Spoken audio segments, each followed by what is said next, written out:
Alors, c'est une joie en cette année sainte d'approfondir en cette session ce grand appel de Jésus à chacun d'entre nous.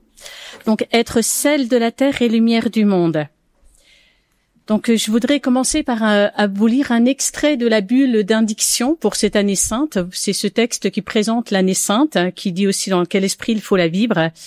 Donc, il est dit dans cette bulle d'indiction: tout le monde espère. L'espérance est contenue dans le cœur de chaque personne comme un désir et une attente du bien, bien qu'en ne sachant pas de quoi demain sera fait. L'imprévisibilité de l'avenir suscite des sentiments parfois contradictoires, de la confiance à la peur, de la sérénité au découragement, de la certitude au doute. Nous rencontrons souvent des personnes découragées qui regardent l'avenir avec scepticisme et pessimisme, comme si rien ne pouvait leur apporter le bonheur. Puisse le jubilé être pour chacun l'occasion de ranimer l'espérance. La parole de Dieu nous aide à en trouver les raisons. Fin de citation.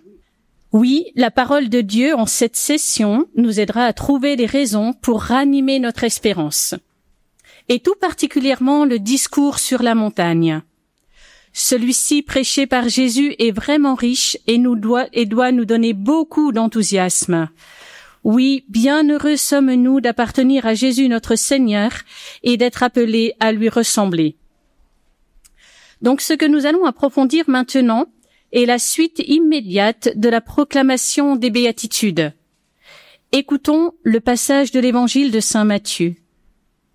Vous êtes le sel de la terre, mais si le sel devient fade, comment lui rendre de la saveur? Il ne vaut plus rien. On le jette dehors et il est piétiné par les gens. Vous êtes la lumière du monde. Une ville située sur une montagne ne peut être cachée. Et l'on n'allume pas une lampe pour la mettre sous le boisseau. On la met sur le lampadaire et elle brille pour tous ceux qui sont dans la maison. De même que votre lumière brille devant les hommes, alors, voyant ce que vous faites de bien, ils rendront gloire à votre Père qui est aux cieux. Donc Jésus veut transmettre à ses disciples le sens de leur mission et de leur témoignage. Après avoir nous enseigné les béatitudes, Jésus nous montre dans la suite du discours sur la montagne que vivre les béatitudes ne consiste pas à vivre dans une tour d'ivoire, mais à se donner dans la mission, à la recherche active des âmes pour les conduire à Jésus. C'est ce à quoi nous sommes tous appelés, car le temps presse, nous dit Mère Marie-Augusta, notre fondatrice. Les démons sont déchaînés à travers ce monde perverti, les cœurs sont pleins de désirs et de vengeance, de crimes horribles. Et cependant, au milieu d'eux, s'élève droit, fort, impératif, l'amour, c'est Jésus dans ses amis fidèles. C'est ce qu'ont vécu le Père Lucien Marie et Mère Marie-Augusta, nos fondateurs. Être sel de la terre, lumière du monde, et à éduquer les cœurs à le devenir en transformant les âmes, en les transfigurant. Ainsi, nous les entraînerons à rendre gloire au Père qui est aux cieux. C'est cette ambition spirituelle qu'ils ont eue tout au long de leur vie, et c'est aussi cette mission que nous devons exercer. Et tous, ici, nous sommes appelés par notre baptême à travailler avec ardeur et confiance à cette mission pour l'instauration de cette civilisation de l'amour prophétisée par de grands saints du XXe siècle, tels Padre Pio, Marthe Robin, nos fondateurs, et pour laquelle aussi Saint Jean-Paul II a donné toute sa vie. Donc nous allons développer dans une première partie ce que Jésus veut nous dire en nous donnant ces deux images du sel et de la lumière. Et puis demain, nous ferons la seconde partie, comment répondre à cet appel de Jésus d'être le sel de la terre et lumière du monde en transfigurant les âmes. Donc Jésus nous appelle à être sel de la terre et lumière du monde. Voilà une belle et grande mission. Donner une nouvelle saveur au monde et de le préserver de la corruption avec cette sagesse de Dieu qui resplendit pleinement sur le visage de Jésus parce qu'il est la vraie lumière qui illumine chaque homme. Donc, être sel de la terre. Jésus choisit une image toute simple. Le sel. D'abord, on fera remarquer que Jésus dit pas « vous serez, vous allez devenir », mais « vous êtes le sel de la terre ». Donc, quelles sont les propriétés du sel?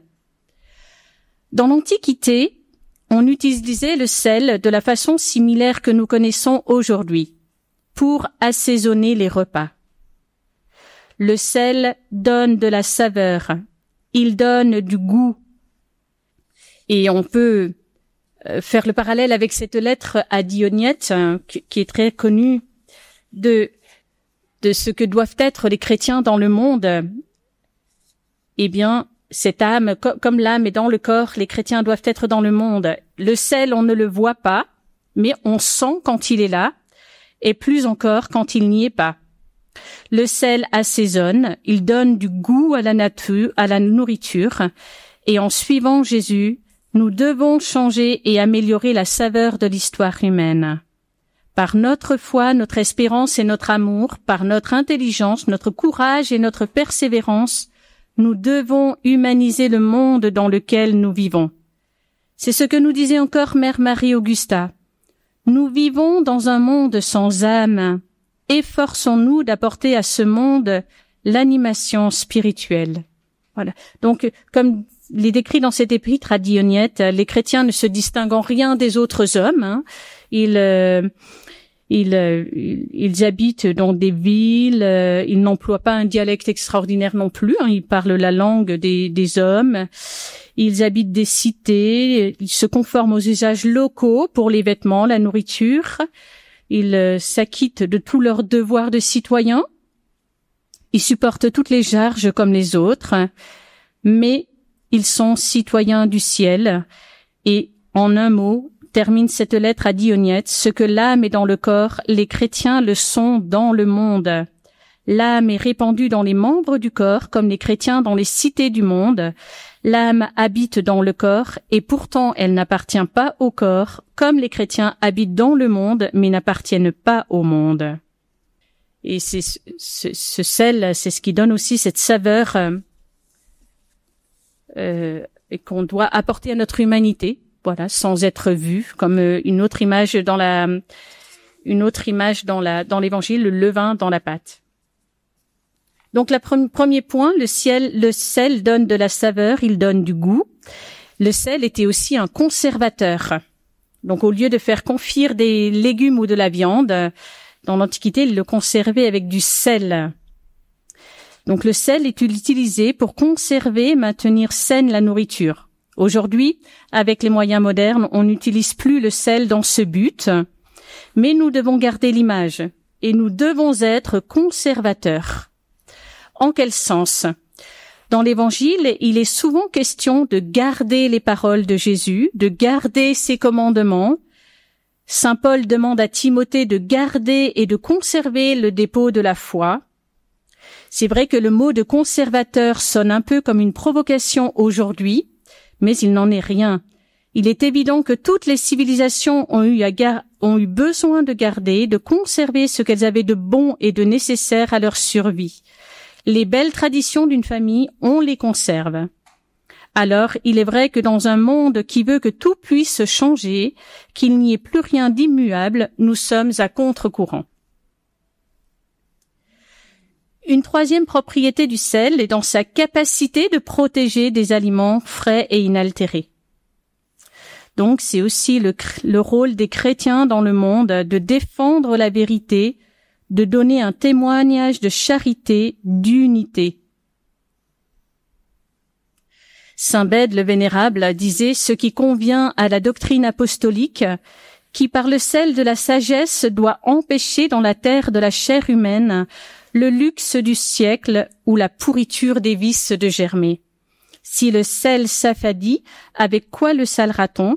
C'est-à-dire si vous, par qui doivent être assaisonnés les peuples, à cause de vos craintes des persécutions et de vos terreurs, vous perdez le royaume des cieux, vous vous mettez hors de l'Église et il n'est pas douteux que vous ne soyez exposés aux opprobres de vos ennemis. » C'est vrai que ça demande beaucoup de courage, on en reparlera.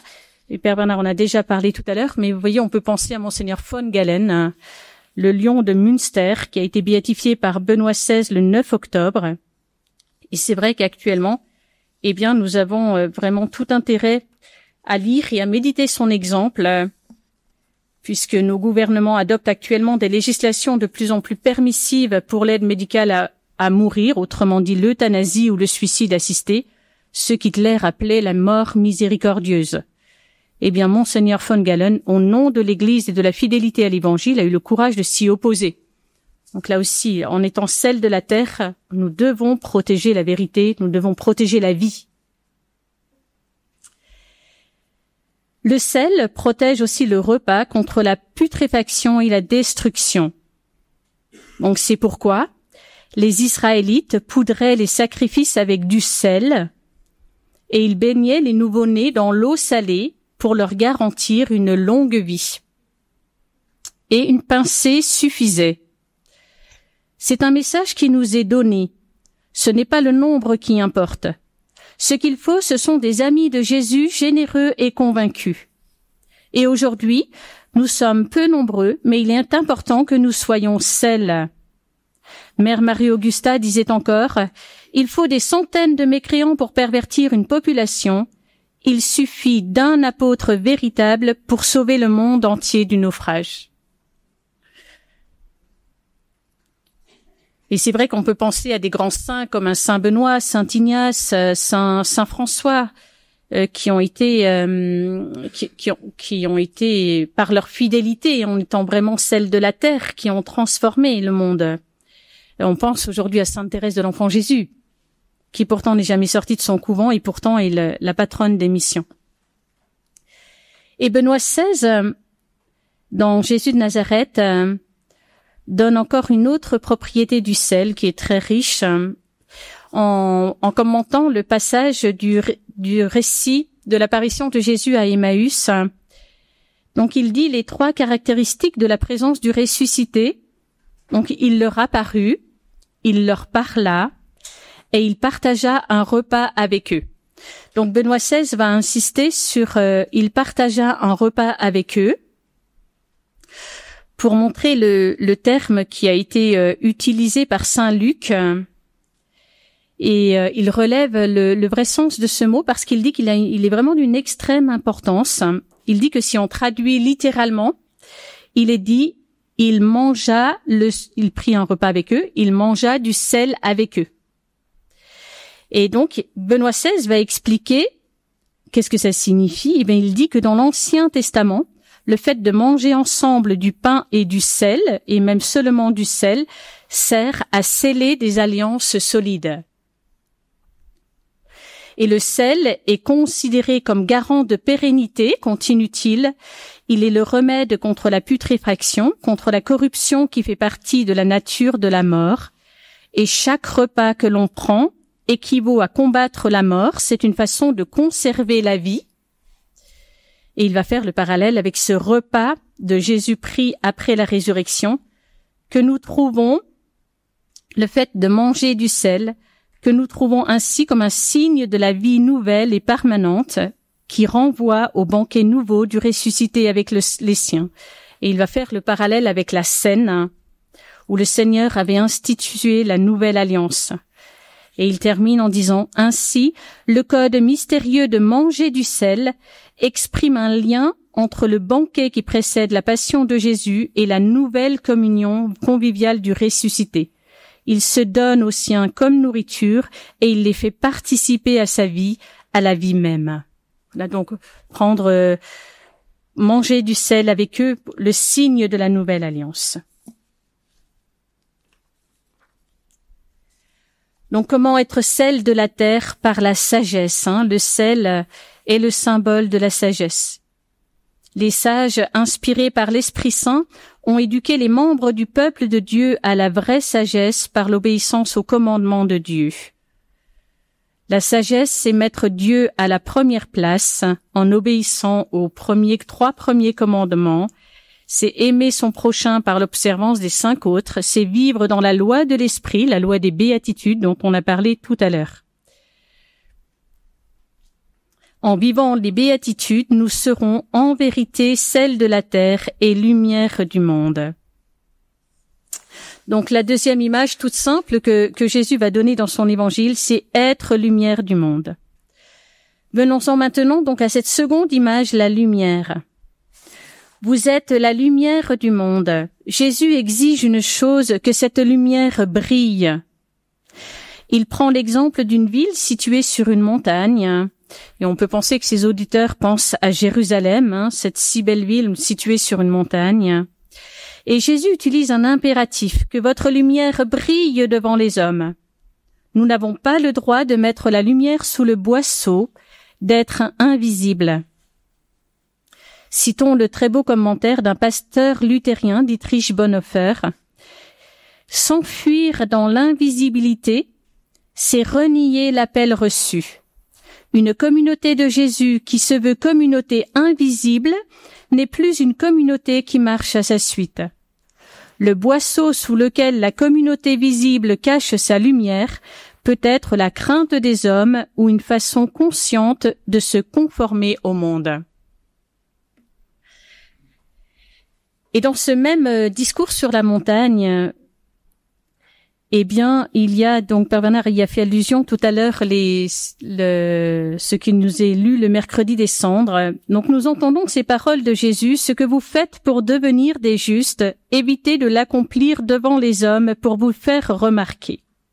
Alors, on peut se poser la question: faut-il briller ou éviter de se faire remarquer? Eh bien, les deux.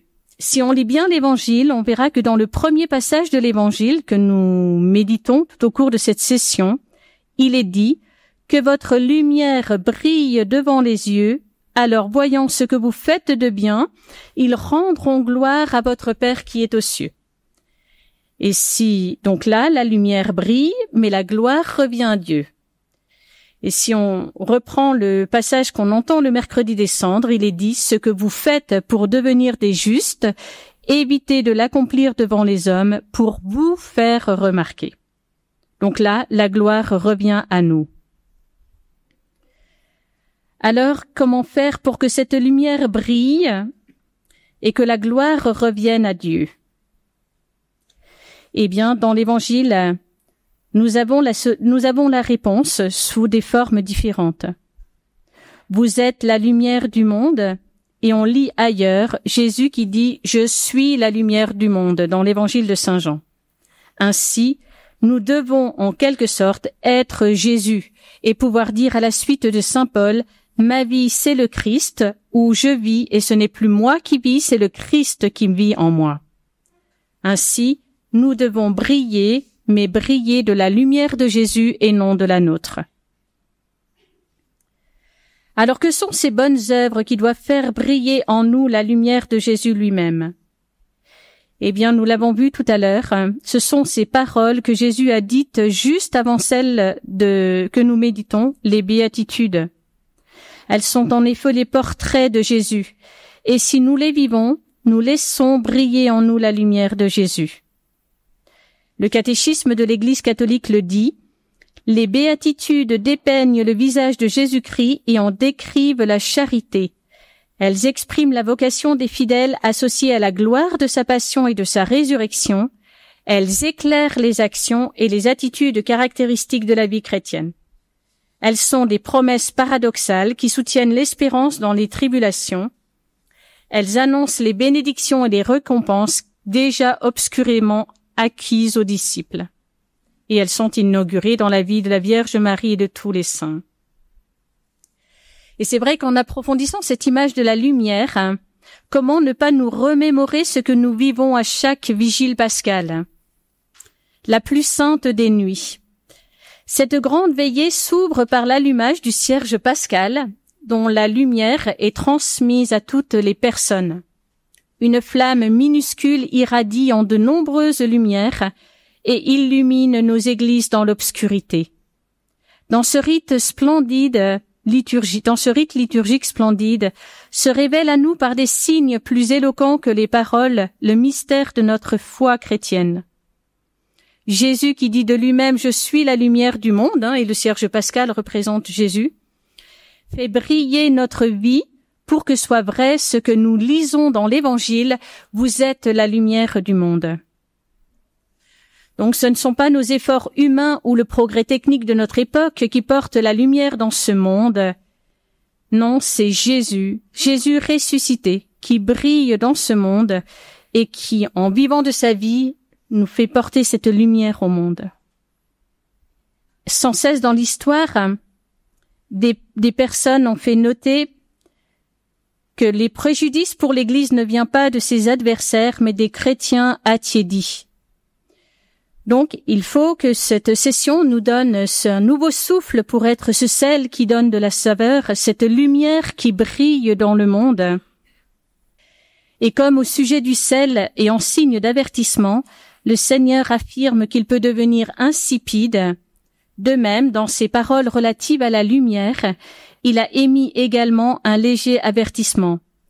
Plutôt que de mettre la lumière sur le lampadaire, on peut la couvrir avec un boisseau. Donc on peut se demander, nous, combien de fois couvrons-nous la lumière de Dieu par notre inertie, par notre obstination, de sorte qu'elle ne puisse plus resplendir à travers le monde.